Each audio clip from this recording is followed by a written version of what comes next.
Bismillahirrahmanirrahim. Alhamdulillahirabbil alamin. Wassalatu wassalamu ala sayyidina Muhammadin asyrafil mursalin wa ala alihi wa sahbihi ajma'in.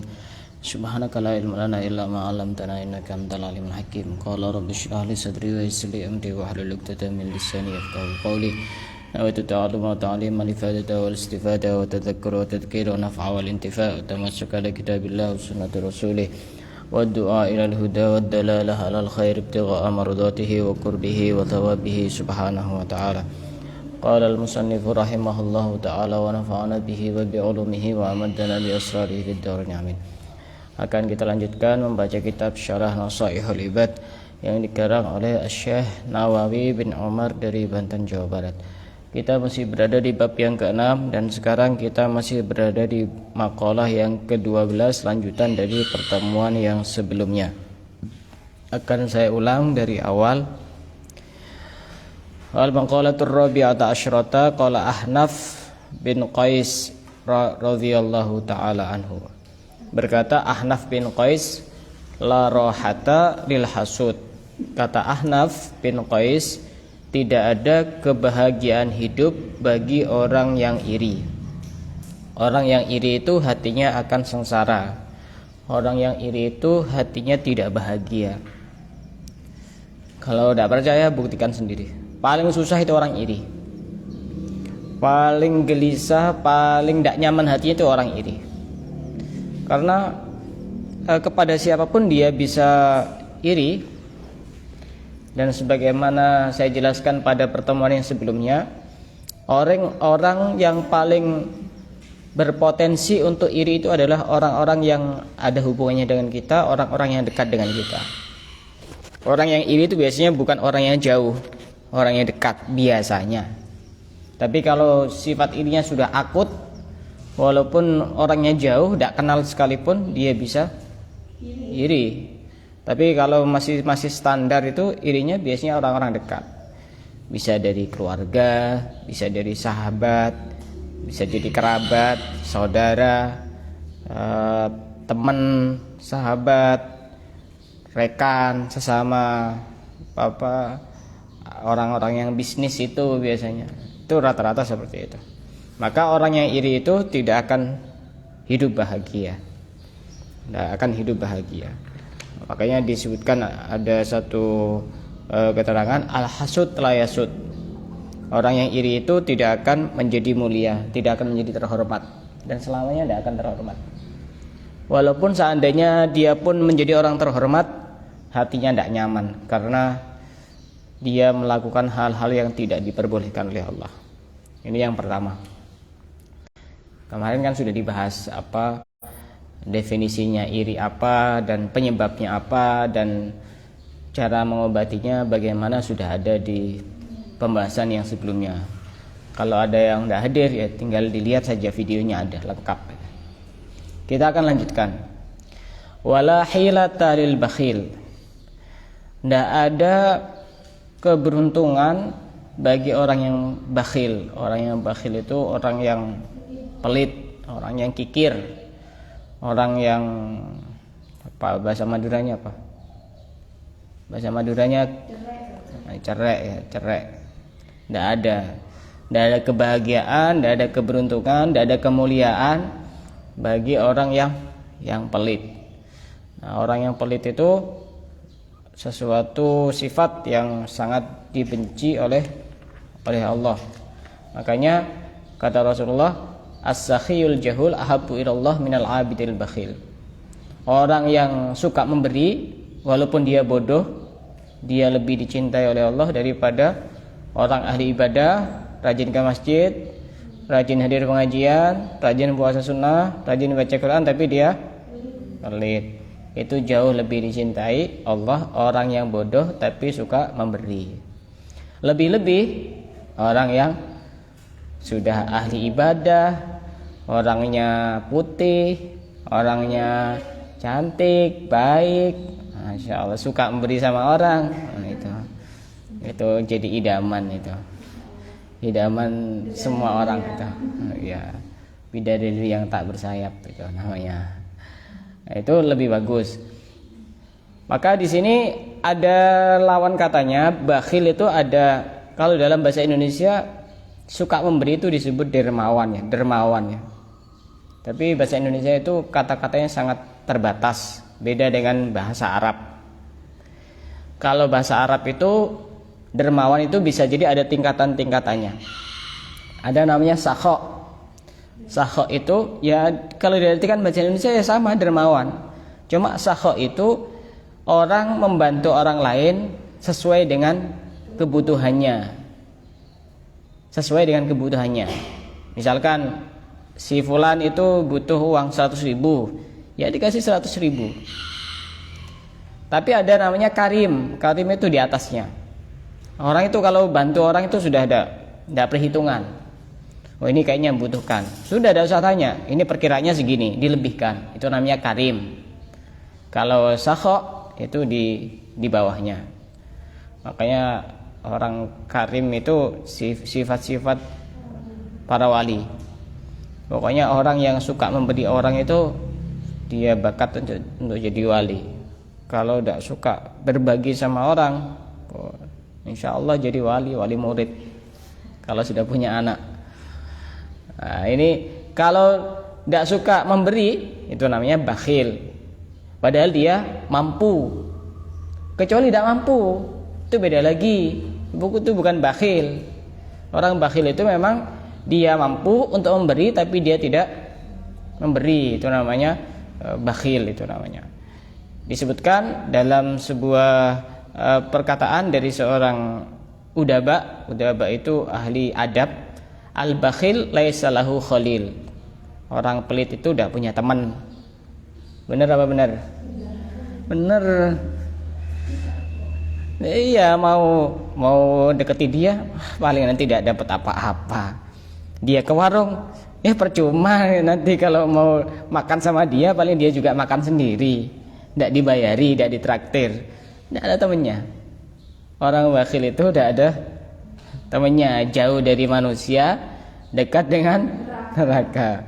Makanya kata Rasulullah, as-sakhi qaribun minallah. Orang dermawan itu dekat dengan Allah, qaribun minan nas, dekat dengan manusia, qaribun minal jannah, dekat dengan surga, ba'idun minan nar, jauh dari neraka. Sebaliknya, wal bakhilu ba'idun minallah. Orang yang pelit itu jauh dari Allah, ba'idun minan nas, jauh dari manusia, ba'idun minal jannah, jauh dari surga, qaribun minan nar, dekat dengan neraka. Itu kalau orang pelit. Padahal hartanya itu juga tidak bakal habis gitu. Makanya yang kapan hari saya jelaskan itu, orang pelit itu diuji dengan berapa hal itu? 10. Apa yang kapan hari saya jelaskan itu? Yang diantaranya itu nanti hartanya akan dihabiskan, ada yang dicuri orang, ada yang bisa jadi nanti dia itu punya penyakit yang susah untuk diobati, akhirnya hartanya habis untuk berobat. Ini aja diteliti aja. Orang itu kalau pelit, lihat nanti. Itu nanti pasti sakit, yang menghabiskan biaya banyak sampai uangnya habis. Atau hartanya itu dibuat rebutan sama anaknya. Pokoknya masalah pokoknya. Orang pelit itu masalah gitu. Makanya jangan suka berteman dengan orang pelit, karena dia rugi kepada dirinya sendiri juga bisa merugikan orang lain. Sampai disebutkan dalam sebuah hadis, ta'amul jawadi dawaun wa ta'amul bakhili daun. Makanannya orang yang dermawan itu bisa menjadi obat, sedangkan makanannya orang yang pelit itu bisa menjadi penyakit, bisa menjadi racun juga. Makanya hati-hati kalau dikasih makan sama orang-orang yang pelit. Kadang-kadang dia itu agak berat hati soalnya agak ngerasa terpaksa. Itu walaupun makanannya 100% halal, bahkan 1000% halal, itu bisa jadi penyakit karena tertular oleh penyakit yang ada di dalam hatinya. Nah, makanya pernah saya ceritakan itu, pernah dulu itu Imam Syafi'i itu pernah berziarah, berkunjung ke rumahnya Imam Ahmad bin Hambal. Ahmad bin Hambal ini muridnya. Kemudian setelah makan malam, Imam Syafi'i itu tidur. Kemudian bangun malam, tidak sholat malam, juga tidak melakukan ibadah tahajud dan lain sebagainya. Sehingga pagi harinya putrinya Imam Ahmad bin Hambal ini bertanya kepada ayahnya, "Wahai ayahku, apakah itu yang namanya Imam Syafi'i yang sering kamu ceritakan?" "Iya, betul. Kenapa emangnya?" "Aku lihat dia itu kok agak aneh ya. Katanya itu gurumu, katanya orang yang terkenal, orang yang mulia. Tapi aku menemukan 3 hal," kata putrinya Imam Ahmad bin Hambal. "Apa itu 3 hal? Pertama, waktu dihidangkan makan malam, dia itu makannya banyak. Masa kiai, masa orang alim, masa ulama makannya kok banyak banget." Itu yang pertama. Yang kedua, ketika sudah masuk kamar langsung tidur, tidak bangun malam untuk sholat tahajud. Kemudian setelah masuk waktu subuh, beliau itu langsung sholat subuh tapi tanpa berwudu, tidak usah wudu. Itu tiga kejanggalan yang aku pertanyakan kepada engkau terkait dengan Imam Syafi'i. Tapi ini bagus seperti itu, tidak langsung menghakimi orang, tapi tanya dulu. Kalau melihat sesuatu yang agak berbeda menurut kita itu salah, jangan langsung menghakimi, tapi konfirmasi dan klarifikasi. Kalau istilah bahasa medsosnya itu klarifikasi. Itu sebenarnya apa yang terjadi. Akhirnya tiba-tiba Imam Syafi'i yang jawab. Mungkin beliau dengar itu, padahal tanyanya kepada Imam Ahmad bin Hambal. Pertama, akan saya jawab 3 soal itu. Ini ada 3 soal ujian untuk Imam Syafi'i. Dijawab. Pertama, Imam Syafi'i menjawab, "Kenapa kok saya makan banyak?" Pertama, alasannya karena saya tahu bahwa ini adalah makanan yang halal. Yang kedua, alasannya saya tahu bahwa murid saya Imam Ahmad bin Hambal itu adalah orang yang suka memberi, orang yang dermawan. Dan saya yakin bahwa makanan orang yang dermawan itu adalah bisa menjadi obat, sedangkan makanan orang yang bakhil, orang yang pelit itu bisa menjadi penyakit. Aku makan ini bukan untuk agar aku kenyang, tapi untuk mengobati penyakitku dengan memakan makanannya Imam Ahmad bin Hambal. Nah, 1 pertanyaan sudah terjawab. Oh, lega. Oh, berarti saya salah persepsi berarti. Itu makan banyak itu bukan karena rakus. Makanya kalau diundang makan yang banyak.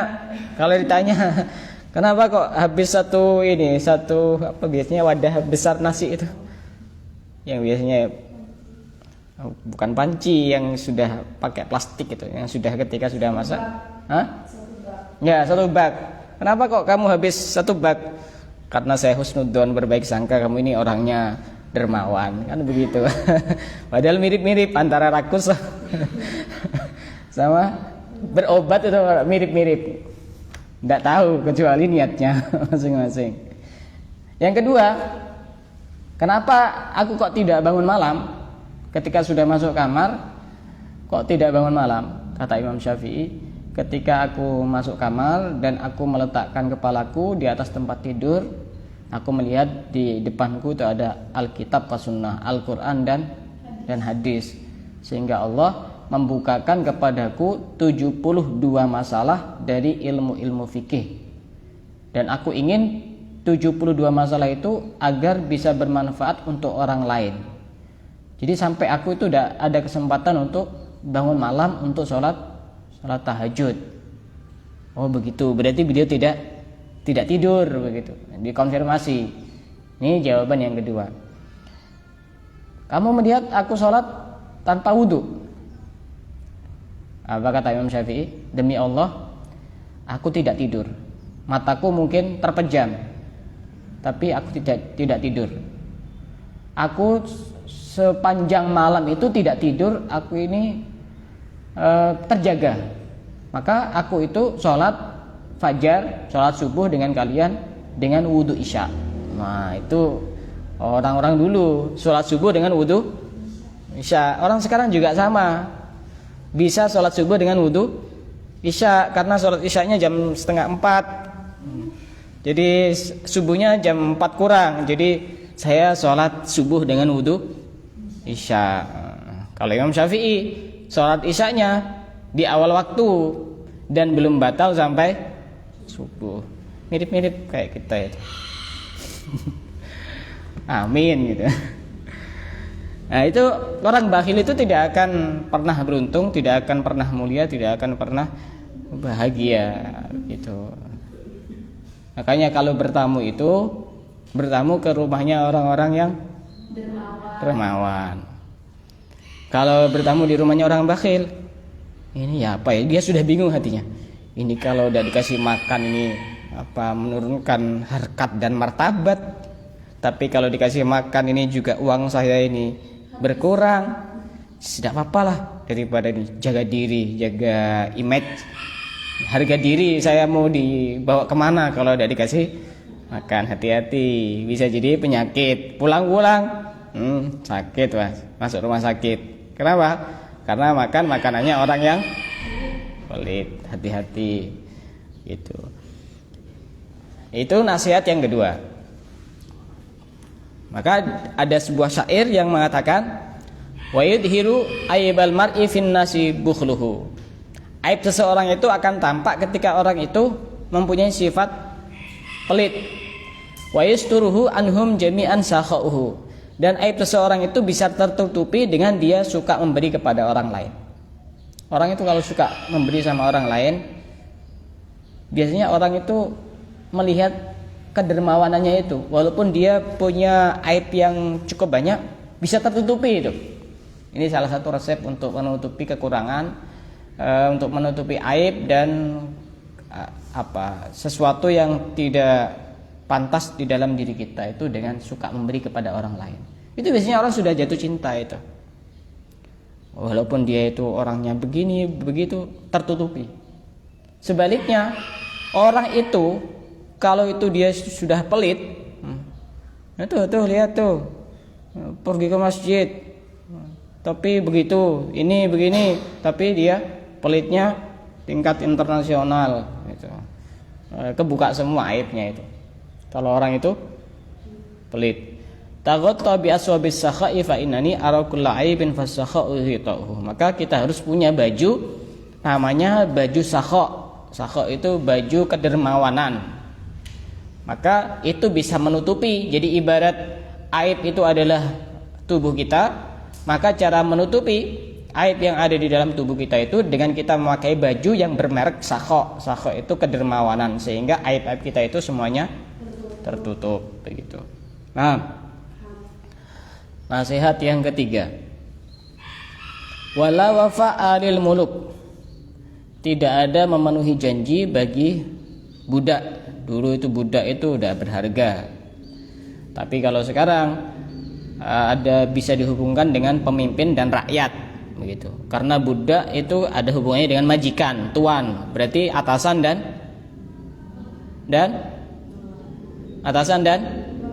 bawahan. Udah ada suaranya. Atasan dan bawahan. Rakyat juga seperti itu, ada rakyat, ada pemimpin. Kita tidak perlu membahas budak karena sudah tidak ada. Kita membahas tentang rakyat dan pemimpin. Pemimpin itu bisa macam-macam. Bisa presiden, bisa gubernur, terus bupati, wali kota, Pak Camat, kepala desa, Pak RT, Pak RW, terus kepala keluarga. Itu semuanya adalah pemimpin. Rakyatnya adalah kita-kita semua itu. Dan untuk perorangan pun dia juga bisa menjadi pemimpin dan ada rakyatnya. Kita ini adalah pemimpin untuk anggota tubuh kita, yang bisa mengendalikan anggota tubuh kita. Itu yang paling terkecil. Kita semuanya adalah pemimpin. Setiap orang itu adalah pemimpin. Kullukum ra'in wa kullukum mas'ulun an ra'iyatih. Setiap kalian adalah pemimpin, dan setiap pemimpin akan dimintai pertanggungjawaban dari kepemimpinannya. Kita pun menjadi pemimpin. Pemimpin untuk siapa? Untuk diri kita sendiri, untuk anggota tubuh kita. Rakyat kita itu ya mata, hidung, telinga, mulut, tangan, kaki. Itu adalah rakyat kita. Tergantung kita bagaimana, maka itu adalah menentukan nasib dari rakyatnya. Maka kata Rasulullah, sinfani min ummati insolahu solahatil ummah. Ada dua kelompok dari umatku. Kalau dua kelompok ini bagus, maka umat itu bagus. Apa? Pertama al-umara, pemimpin. Yang kedua al-fuqaha, orang ahli fikih. Dua ini kalau bagus, maka rakyat itu bagus. Dalam satu daerah misalkan pemimpinnya baik, ulamanya bagus, maka bagus rakyatnya. Loh, apa ada ulama yang tidak bagus? Ya ada. Ulama yang hasad itu tidak bagus itu. Ulama yang suka iri itu tidak bagus. Menghalalkan segala cara untuk menjatuhkan orang lain yang sesama ustadz, sesama kiai, sesama ulama. Pokok kalau ada dua orang ini bagus, maka umat itu bagus. Dalam satu daerah, satu kecamatan, pak camatnya orangnya bagus, kiainya orangnya bagus, aman insya Allah. Rakyatnya itu aman. Bahkan kata Rasulullah dalam hadis yang lain dijelaskan, lan tahlikar ra'iyatu wa in kanat dhalimatan musiatan idza kanatil ulatu hadiyatan mahdiyah. Rakyat itu walaupun buruk orangnya, nakal, bejat, bajingan, tapi kalau pemimpinnya baik, insya Allah semua akan baik-baik saja. Tergantung pemimpinnya. Tergantung pemimpinnya. Sama seperti dalam satu rumah tangga. Kalau pemimpin rumah tangganya, kepala keluarganya itu bagus, senakal apapun anaknya, insya Allah akan baik-baik saja nanti. Berbeda sebaliknya, walakin tahlikur ra'iyah wa in kanat hadiyah mahdiyah idza kanatil ulatu dhalimatan musi'ah. Walaupun rakyatnya itu bagus, soleh semua, solihah semuanya, tidak ada yang tidak soleh dan soleha, semuanya tanpa terkecuali. Tapi pemimpinnya itu dolim, pemimpinnya itu buruk, semua akan rusak. Maka pemimpin ini bisa menentukan segalanya, untuk menentukan masa depan. Dalam sebuah syair disebutkan, idza aradta syarifan nasi kullihim fanzur ila malikin fi zayyi miskin. Kalau kita ingin melihat orang mulia itu, lihatlah orang yang punya jabatan tapi penampilannya seperti orang miskin. Kalau kita itu pengen melihat orang yang mulia, lihat orang yang punya jabatan tapi penampilannya biasa-biasa saja. Itu harga diri orang itu ada di situ. Kadang kan orang kalau sudah punya jabatan, mobilnya baru, rumahnya baru, bajunya bermerek, harganya saja bisa 1 juta, 2 juta. Tapi ada juga orang-orang yang punya jabatan tapi penampilannya santai saja, biasa-biasa saja. Saya pernah baca di satu berita itu, kalau tidak salah yang menemukan Facebook, kalau tidak salah siapa namanya saya lupa. Itu penampilannya biasa-biasa ketika keluar itu. Dan bajunya juga bukan harga yang mahal, harga yang standar, yang murah-murah. Padahal itu bukan sekelas ulama. Mestinya kita sebagai orang yang mencari ilmu harus bisa seperti itu. Tapi kadang berbalik 100%. Di rumah kebiasaannya ngare, tahu ngare? Iya. Nyari rumput untuk makan sapi atau makan kambingnya. Di luar kayak artis penampilannya. Ya itu tambah memalukan kalau seperti itu. Tidak sesuai dengan kenyataan. Waktu di foto di Paris, foto di Malaysia, padahal cuma diedit backgroundnya yang di belakang itu.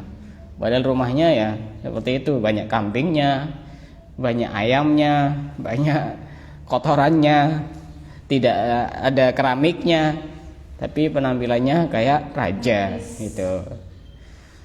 Maka orang yang paling bagus itu Seperti itu. Orang punya jabatan apapun, tapi penampilannya biasa. Satu contoh ya, kalau di medsos itu ada namanya Gus Baha.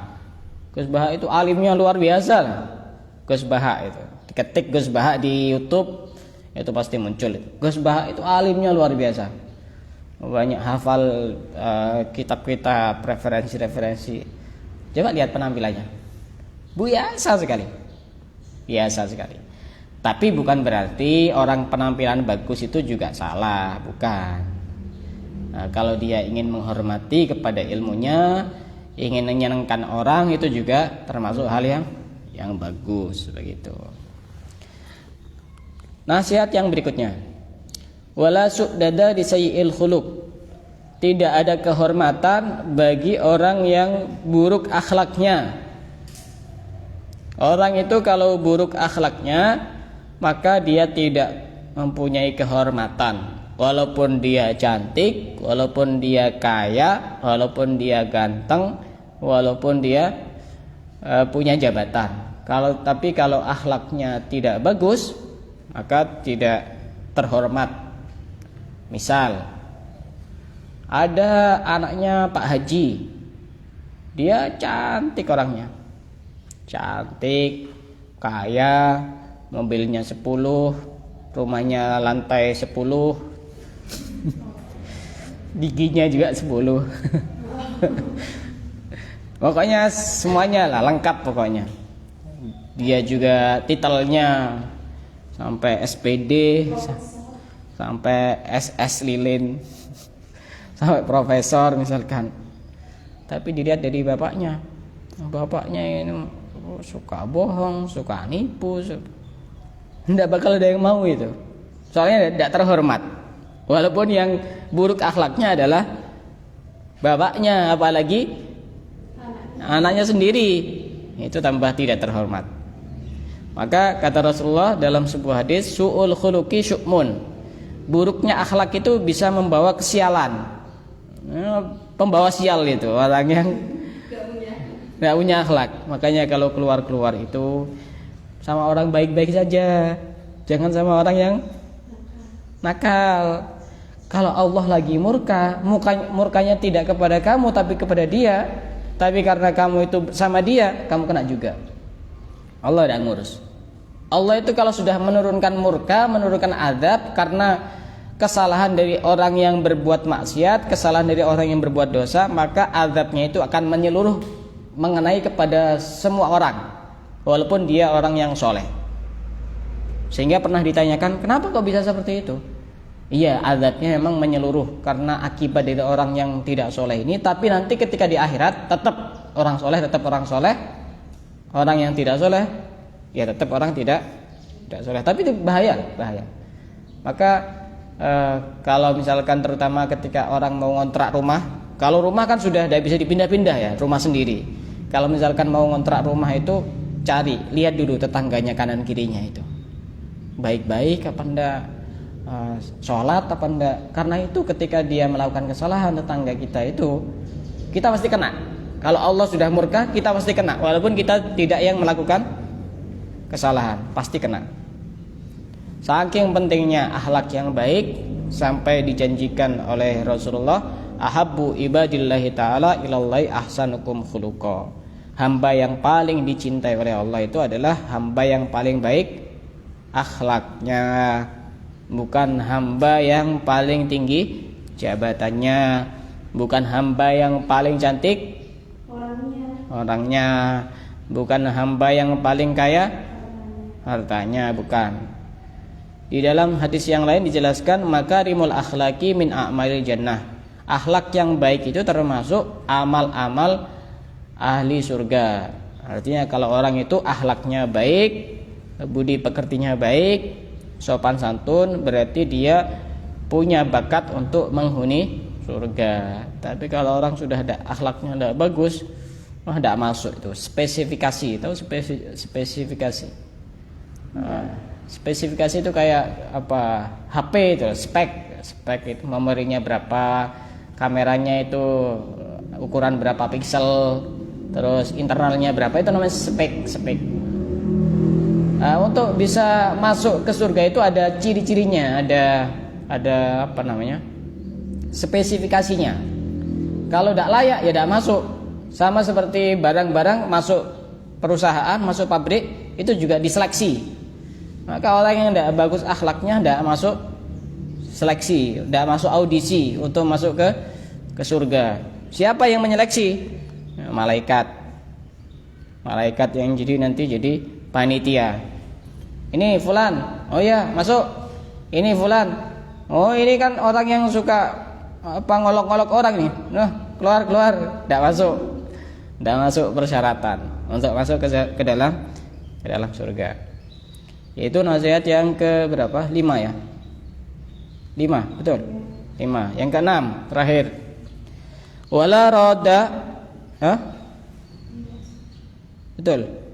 Wala radda liqada'illah, dan tidak ada yang bisa menolak takdir dari Allah. Makanya kalau lagi galau itu ingat-ingat pesannya Imam Haddad. La yaksur hammuk ma quddir yakun. Jangan banyak susah, jangan banyak gelisah, jangan banyak galau, jangan banyak sumpek. Sesuatu yang sudah ditakdirkan ma quddir yakun pasti akan terjadi. Percuma loh kalau kita mikirkan, oh gimana ya kok begini, nanti kalau begini bagaimana. Kalau kamu mikir walaupun sampai 24 jam non-stop, takdir itu pasti akan terjadi. Sudahlah, tenangkan. La yaksur hammuk ma quddir yakun. Jangan susah, jangan gelisah, karena sesuatu yang ditakdirkan itu pasti akan terjadi. Prinsip yang kedua, yang kan sudah banyak hafal itu. Alladzi li ghairik la yasil ilaik walladzi kusim lak hasilun ladaik. Sesuatu yang memang ditakdirkan milik orang lain tidak akan sampai kepadamu. Dan sesuatu yang memang menjadi milikmu, sesuatu yang memang ditakdirkan menjadi milikmu akan sampai kepadamu. Berarti kalau memang misalkan masih belum berhasil, berarti bukan bagian kita sendiri, itu bagian orang lain, sehingga hatinya itu tenang gitu. Sudahlah. Kalau misalkan saya kok rugi ya, saya kok dapat ini ya, berarti bukan bagiannya gitu loh. Berarti bukan takdirnya. Biar tidak susah-susah. Dipikir juga ada bakal berubah kan? Masa berubah dipikir?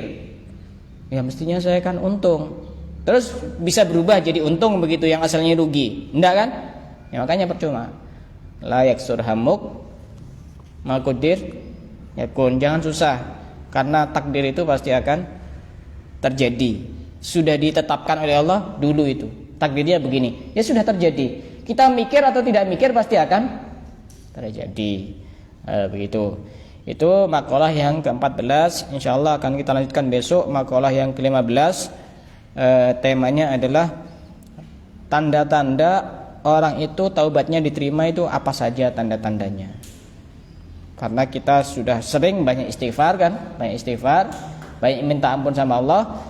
Apakah itu istighfar kita diterima atau tidak oleh Allah? Tanda-tandanya insyaallah akan kita bahas, ada 6 besok pada pertemuan yang akan datang. Wallahu a'lam bishawab.